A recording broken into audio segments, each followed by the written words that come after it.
Assalamu alaikum. Yes, let's discuss with the part 2 of your hospital and clinical pharmacy, that is of question number 13. Here we will discuss question number 13. See, write about the notes on central sterile supply services. See, my dear brothers and sisters, here very simple. Here you have to write in center sterile supply services, which of the services are present. Okay, like for an example, instrument services, like sterile instrument we are using, these all instrumental services where they are present in the central sterile supply services. Let's study about that. Before going to this, if you are new to this channel, subscribe my channel Let's Join Pharmacy, and this is the part 2 of your hospital and clinical pharmacy. If you are new to this channel, first go and visit part 1, and also I had uploaded pharmaceutical chemistry 1, part 1 and part 2, very important question with answers. Okay, inshallah, soon after this subject we will cover pharmacognosy and toxicology. Yes, see, this is the service responsible for receiving, storing, processing, distributing and controlling the professional supplies and equipments, sterile and non-sterile, for all users in hospital. Simple. Okay, all of the equipments here, both sterile and non-sterile equipments, then it is an important faculty of a hospital that supplies the sterile instruments and materials for dressing and procedures carried out in ward and other departments. See, it is very important that materials which is necessary for dressing and which is necessary for the ward, all these are supplied from the central sterile supply services. Okay, then activities of a CSESD. What are the activities you have to write here? Like cleaning, disinfection of the instrument, it is also activity comes under this central sterile services. Then sterilization of the critical items, then supply of sterile materials. Okay, supply of sterile materials to the hospitals. This is a note on a central sterile supply services. And here let's move toward the next question number 14th. See, describe in brief about a bedside pharmacy. Now, what is this bedside pharmacy? Let's discuss first about this bedside. See, the pharmacist deliver medications straight to a patient's bedside from the faculty pharmacy. For an example, very simple. See, here this is the pharmacy store. Okay, pharmacy store inside the hospital only. Here this is the bed of the patient. Now what happened? It is the patient bed. Now the medicine directly from the pharmacist, okay, in the hospital to the bedside patient. Simple. This is the bedside pharmacy. Very simple. Then what is the role of pharmacist at bedside patient? A bedside patient has to interact with the nursing and medical staff. He should interact with the pharmacist. Bedside pharmacist has to interact with nursing and medical staff. Okay, the pharmacist, what is there? No, here this one, bedside pharmacist, he should interact with the nursing and with the medical staff and with the staff members. Okay, then see, a bedside pharmacist recommends advice regarding the alternation and uses of frequently used drug to the medical and the nursing staff. He should always try to give remembrance for the medical and surgeon staff that uses of the drug and some of the changes in the drug. He also gives the expert suggestion on the prescribed drugs. Yes, this all works comes for the bedside pharmacist. Then the pharmacist should know the techniques of compounding and dispensing drugs. Dispensing drugs. He should know the compounding and dispensing drugs techniques. Then a bedside pharmacist is essential. A drug consultant, as he shares the healthcare responsibility with the physician. He is having good relationship with the physician. Okay, so they can share their knowledge because both are quite good in their respective knowledge. Now let's go toward the 15th question. Define outpatient and explain different types of outpatient. Outpatient is nothing but OP. Okay, other which are coming from the outside. Now what is outpatient? A patient who attends a hospital for treatment without staying there overnight is called outpatient. Simple example. Now for an example, a patient who was suffering from severe heart pain. Now what happens? Suddenly what they will do? They will put in ambulance and they will directly enters into the hospital. Where? From the home to the hospital. Where when at the night time, like after 12 midnight, after 12, Now these entry of the patient is known as outpatient. Now for an example, x-ray, minor surgeries, some cancer treatment, then imaging procedures, all this comes under the outpatient treatment. Then different types of outpatient: general outpatient are there, emergency outpatient are there, and referred outpatient. In general outpatient, all the patient other than the emergencies who report directly to the OPDs. Okay, without any emergency, those who report directly to the OPDs, outpatient department, these are known as general outpatient. Now emergency or emergency outpatient, here a person given emergency medical care for condition which is real or perceived emergency. Means I have told you, I have given one example, heart attack patient, severe one. Then referred outpatient means a person referred to an OPD by his attending medical or dental practitioner for specific diagnostic or treatment procedure. Now sometimes what happen, the doctors will advise them to come for this date, you come for this date. Now these advice, okay, what advice no is given by the doctor to the patient. Now they are came on the from the side of the doctor, means doctor has told them, sir, you have to come to Monday, you have to come to Tuesday.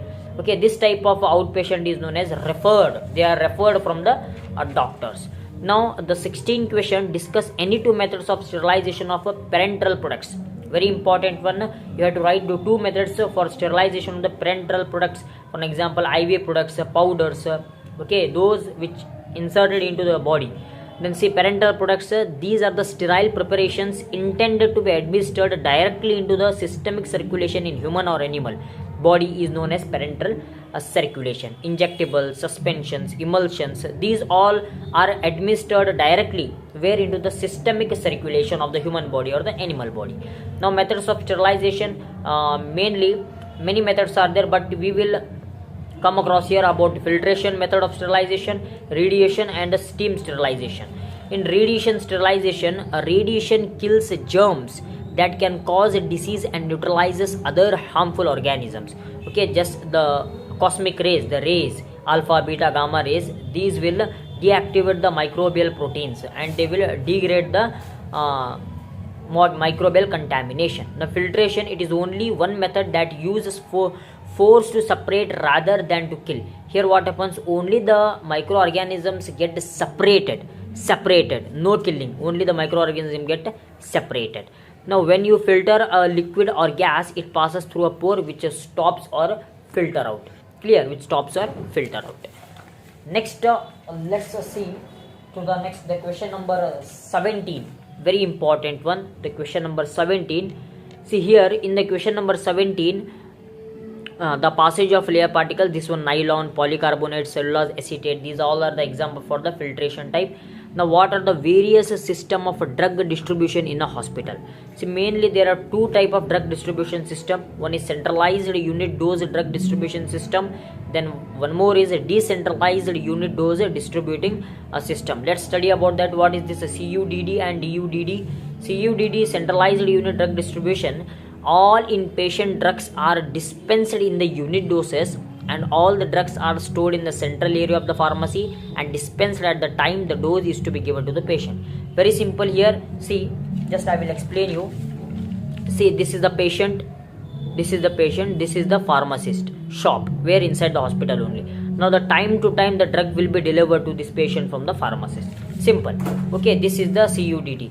And here one more very important thing you have to observe in the CUDD patient is CUDD type of the distribution in a hospital. Here you have to observe. Here what happens, my dear brothers and sisters, only limited editions of the medicines has been shifted here, where in the pharmacist only limited.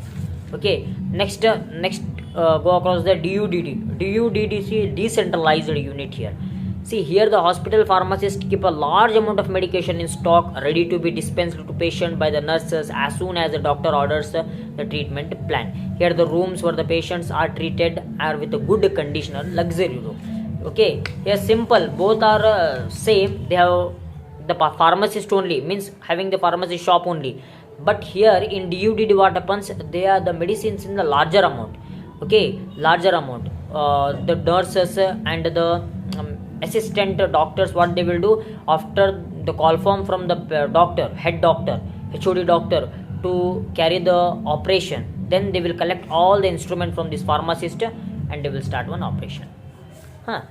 This is a small difference between the DUDD and the CUDD. Okay, just go through these questions, very important questions, and for your easiness, what I am doing, I am explaining you, because there is no need to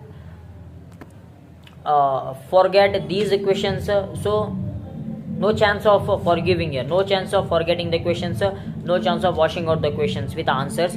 So for your understand purpose, for your betterness, I am explaining these questions. You can write in your own words. Then discuss in detail the different services in the typical hospital. See, short-term hospitalization, emergency room, general and specialty surgical services, X-ray, radiology services, laboratory services, blood services. These all are the services provided by the hospital. Then short-term hospitalization means, in the name itself it indicates here the treatment for the patients temporarily, like for fever patient, cold patient, temporarily he is stored there. Then emergency means here critically ill patients are treated, the patients with cardiac arrest, example. Then general and specialty surgical services, here the operations are carried out with the surgical team, neurological surgery or any type of the brain surgery. Okay, then X-ray or radiological services, here the patient's body is checked with the help of the X-ray or radiotherapy. These are the some type of the specialities or the works conducted in the hospitals. Then question number 19, write a note on organophosphorus poisoning. See, organophosphorus poisoning, basically organophosphorus poisoning, this is the poisoning due to the organophosphate. Organophosphorus, mainly phosphorus, it is a poisoning agent. Due to this organophosphates, your body acquires the poison. These are used as insecticides, medications and nerve agents. Mainly insecticides, farmers are using this to kill the microbes, to kill the pests. Then these organophosphate poisons are the group of potent nerve agents functioning by inhibiting the enzyme choline estratase. They will stop the enzyme choline estratase and they will block the nervous system. Then causes, the main cause occurs due to the suicide attempt in farming areas. Exposure can be from drinking, breathing in the vapors or skin exposure. These are also the causes. Now symptoms, salivation, lacrimation, urination, defecation, gastric cramps, nausea, vomiting, diarrhea. These all are the common symptoms. Treatment, check airway breathing circulation. You have to check the airway breathing, whether he is breathing properly or not. Then give atropine intravenously as soon as possible for symptomatic patients. Only the patient is followed by this type of the symptoms like lacrimation or frequent urination, cramps, nausea, vomiting, defecation, then only you have to give atropine. Okay, atropine, you know that atropine is also a poisoning agent. Give activated charcoal. This is one of the best method. Immediately you give activated charcoal. If here it is not treated means, then you go for atropine. 50 gram activated charcoal in 200 ml of the water. Yeah, now let's move towards the 20 question. Next, give the signs, symptoms and treatment for angina pectoris. A type of angina pectoris, first it is a type of chest pain caused by the reduced blood flow to the heart. It is also called ischemic chest pain. We can also know it is as ischemic chest pain. Causes an unhealthy diet, a lack of exercise, smoking, increased age, genetic factor. These all are the simple causes for the chest pain. Then signs and symptoms, chest pain, neck pain, dizziness, fatigue, inability to exercise, heartburn, indigestion, shortness of breath, anxiety, then fast heart rate. These all are the some of the normal signs and symptoms. Treatment, beta blockers, anti-anginal medications, beta blockers, calcium blockers. For an example, we are giving atenolol, amlodipine. These all are the treatment for the angina pectoris. One more very important treatment is by giving the ecosprin. Okay, aspirin content. Okay, preferably used for the to prevent this chest pain. Let's look overview on 21st question. Give the etiology, means causes, symptoms and treatment of TB, tuberculosis. Tuberculosis is a potentially serious infectious bacterial disease that mainly affects the lung. Mainly the lungs got affected here, okay, by the bacterium. Which bacterium I will tell you. The bacteria that cause the TB are spread when an infected person coughs or sneezes. If he coughs or sneezes, then the droplets of that coughed person has TB bacteria, like Mycobacterium tuberculosis, bacterium is stored in that cough or droplet that will transfer into the healthy person, and that healthy person get infected through this Mycobacterium tuberculosis. This way this transformation occurs. Causes, it is mainly caused by the bacterium called Mycobacterium tuberculosis, one of the major cause here. Genetic cause also poverty, kidney diseases, HIV infection, this is also common causes. Symptoms, chest pain, cough with chronic or with blood. Okay, with blood, these are the symptoms. Fatigue, fever, loss of appetite, then phlegm. Phlegm means excess mucus from the, or excess phlegm, mucus. Okay, then shortness of breath. Then treatment, antibiotics such as isoniazid, rifampicin, ethambutol, then pyrazinamide. These all we have studied where in the pharmaceutical chemistry. Okay, so I have telling you, if you are not watch that video still, means you go and watch that video first. Pharmaceutical chemistry, there you will get a very basic information about the drugs. Next, let's move toward the 22nd question. Just we are very close to our today's topic. We will finish that. Okay, yes, where we are, give the complications of diabetes mellitus. You know, a metabolic disorder in which too much sugar is sugar in the blood, too much sugar. It is also known as high blood glucose. It is due to the impairment of the hormone, which one? Insulin. Okay, then types, type 1, type 2, gestational diabetes. Complications, see, cardiovascular disease, nerve damage, kidney damage, eye damage, food damage, skin conditions, hearing impairment, Alzheimer's disease. These all are the complications.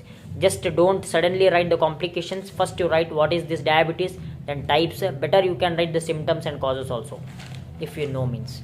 Then classify bandages with example. Very important. See, bandages, it is a strip of woven material used to bind up a wound or to protect an injured part of the body.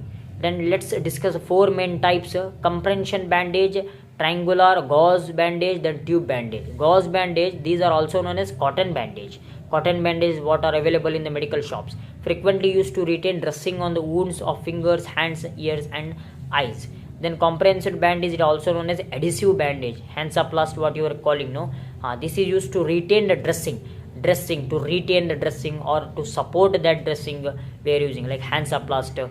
Then triangular bandage, these are used on many parts of the body to support, okay, the part which has been injured. Then tube bandage, these are used to hold dressings on fingers or toes, okay, in the name itself indicating tube bandages. Next, come across the 24th question. 24th question, it says that explain drug food interaction. See, very simple one, drug food interaction. If it is a reaction between the drug and the food or the beverage, okay, reaction that causes when taking a drug while having a certain medical condition.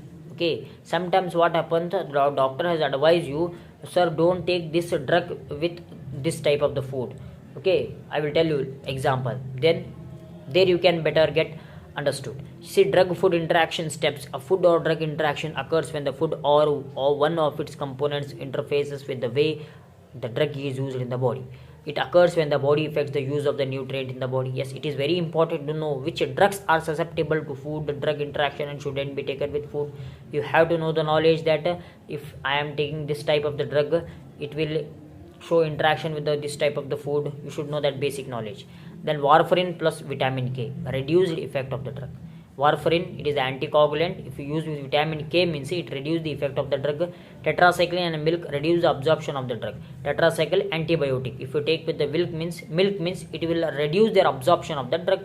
No absorption, no bioavailability. If no bioavailability means no drug uses. No drug uses means it only shows its pharmacological action. Then naproxen plus fatty food upset stomach. Naproxen, it is used to headache, painkiller. Aspirin plus milk upset stomach. Aspirin, I have told you, anti-anginal agent, which is used to mainly prevent the chest pain. Yes, now our last today's discussion, that is a question number 25th. Very important one. Write a note on layout requirements of the sterile manufacturing area, means aseptic area. See, this is the aseptic area which is built in every pharmaceutical industry.